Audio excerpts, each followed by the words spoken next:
devant le tribunal militaire ici à Yaoundé alors que le jour s'est levé. Ce n'est plus l'affluence qu'on a vécue tout au long de cette très longue nuit.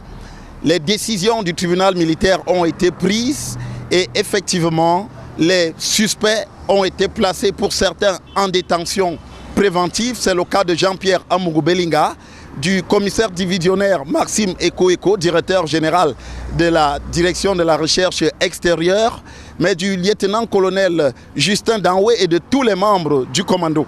Ceux-ci sont respectivement accusés pour Jean-Pierre Amougou Belinga de complicité d'actes de torture, pour le lieutenant-colonel Justin Danoué et tous les membres du commando, de filature, d'enlèvement et de torture.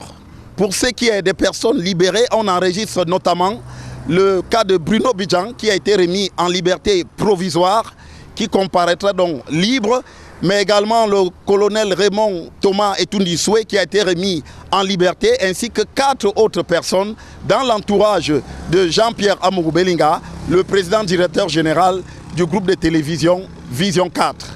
C'est une nuit très longue qu'on a vécue ici. Il a fallu attendre au moins 23 heures pour noter l'arrivée d'un juge d'instruction qui a donc pris la place de Joël Bias, qui était soupçonné de collusion avec certains suspects.